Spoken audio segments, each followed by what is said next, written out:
the time. basis. Yeah, it's going all the time. Mm-hmm. Yeah. Mm-hmm. So based on your experience, you've made it your own personal agenda to help people liberate their own inner peace, joy, and their sense of magnificence, right? Yeah, exactly. Yeah, we're so beautiful. And your stroke of insight is? It's a thought away. It's a choice. It's a thought away, and it's easy. It's really easy, and it's going on all the time. And all you have to do is teach yourself when you're there so that you can identify what it feels like inside of your body so that you can call on it at any time. And that the way we access it is to silence the chatter in our minds. Silence the brain chatter. Silence the brain chatter. And that doesn't mean you have to work real hard to do that. That means focus your mind on the other parts. As soon as you think about something, you've distracted your mind away from the chatter. So just take responsibility for the thoughts that you're thinking and allow yourself to move yourself into the circuitry that brings you peace. Okay, so in our final talk with Dr. Jill Bolte Taylor, we're going to talk about how her stroke of insight can be applied to our lives so that we can experience some parts of nirvana in our daily lives. Thank you so much. Thank you.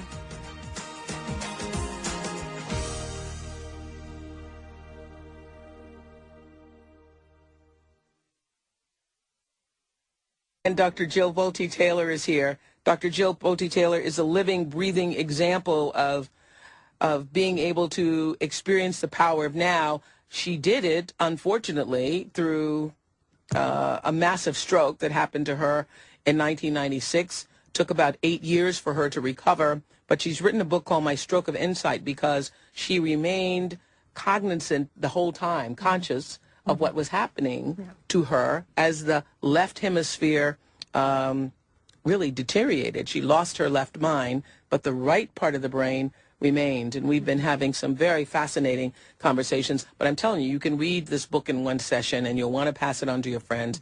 I've already gotten 10 copies and given them to my friends because mine's all marked up. I don't want them reading my... It's a thing. I wonder, is it my ego that doesn't like to loan books? But anyway, you represent exactly what we've been learning in A New Earth about letting go of our ego. You let go of yours. Did yours return after the stroke, the ego? No, she never really did. Not you that call her one. a she. Yeah, she was different than the one that I have now.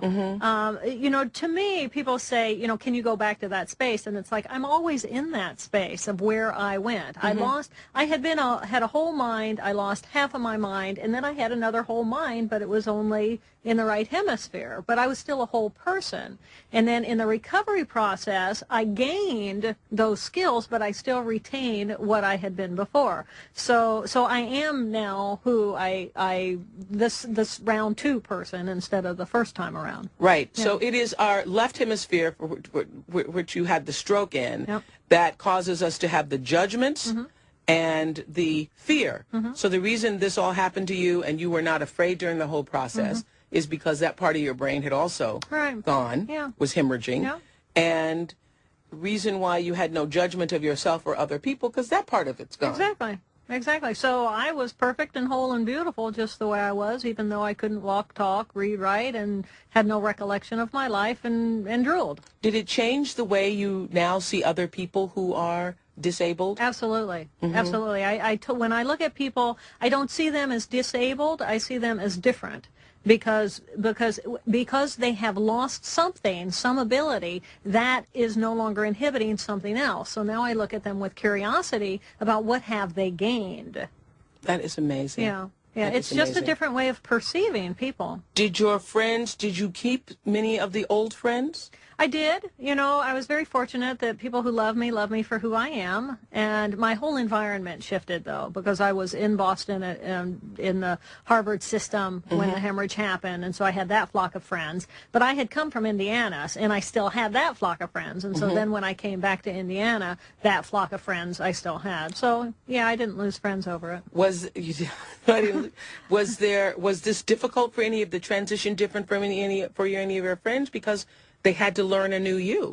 You know, it's been very interesting because many of my friends will say I'm just the same as I was. And I look at them and think, well, maybe on the outside, in. Yes. That may be true because I walk the same, I talk the same. I've gone back to enjoying brains again, so my interests are the same, but I'm very different. My intention is very different in how I live my life and what I'm here for now and how I want to spend my time. Oh, before I was ego.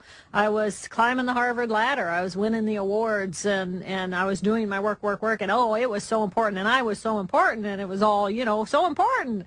And then when I lost that, I really became much more aware of I am in relationship to all these other people on the planet.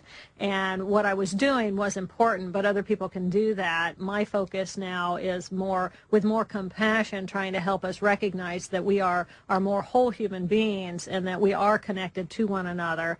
And so my interest, I may still do research, but it's not going to be in a lab with a microscope hidden away somewhere with information that's going to go into journals and ultimately maybe influence people like my brother. It's going to be much more hands-on humanitarian. Your brother who was schizophrenic, who led you to... Right, to studying the brain in the first place. In the first place. Yeah. And so you found, through the stroke, this moment of inner peace. And you say, I've learned so much from the experience with the stroke that I actually feel fortunate to have taken this journey. Thanks to this trauma, I've had the chance to witness firsthand a few things about my brain that otherwise I would never have imagined to be true.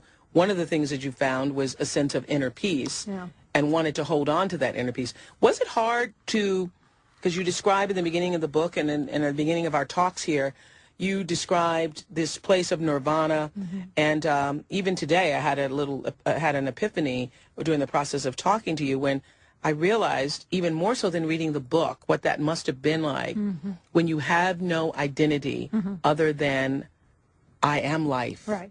I am life and a part of all of life. Innocence, pure innocence and beauty. It's a purification. It was just beautiful. Yeah. Have you been able to still maintain a sense of that so that you can celebrate that daily? All the time. Wouldn't that be amazing if we all could tap into that without having to have a stroke to do it? Exactly, and I believe 100% that anybody can. I think it's that attitude of gratitude. You know what it feels like inside of your body when you're feeling grateful? You're just feeling this celebration of life and oh my gosh, how fortunate it is for me to be on the planet, to have this form, and who knows what the future is going to bring, and who knows what the past has brought. It doesn't matter.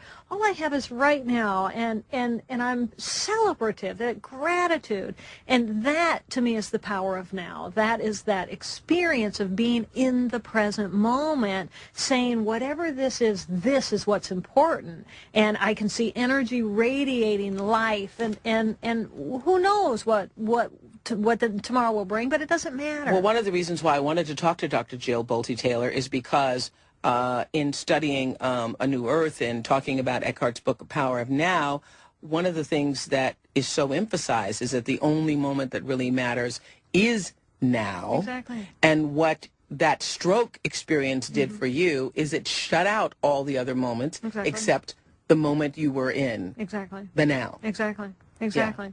Yeah. And it was fascinating because for me, and what does that really mean? What does it feel like to be in the now? It was, in this moment, I could be here and I could have this experience, but as soon as I turned my back, you wouldn't exist anymore. You're gone. You might be a fleeting memory, but you're gone. And you have to have that left hemisphere in order to attach this moment to the next moment to the last moment. And because I didn't have that linearity of those moments all lined up in a row, I didn't have my past. And all of the stuff that goes with those memories. And what happened yesterday is yesterday. That's right. That's right. That's why you were sitting on the sofa grinning all the time. Exactly. It didn't matter. It didn't matter because this was a glorious experience. Yeah. Because you were a scientist, observing this from a scientist's mind, have other scientists, learned from your insights? It's interesting. All of the science that has happened is documented mostly from the 70s. Right. Because in the 70s there was this huge right hemisphere, left hemisphere wave, and it was, are you more, and we would test our children, and are you more right hemisphere, and if so, you'll do these things, etc. And I always had this argument, though, that we have two hemispheres. And so if you look at me and you tell me I'm right hemisphere, then I need you to help me develop my left hemisphere instead of just put me on a right hemisphere path and and let those things blossom, and vice versa. If I'm extremely left hemisphered and methodical and linear and detail oriented, give me some of the bigger picture. Help me develop my whole brain. So when you look at the research that's been done, the science is all the same. It's just that now there comes a woman who had an experience, who it happens to be her area of expertise, where she lost the left hemisphere, had this right hemisphere experience, and can tell you what it feels like from a personal perspective. So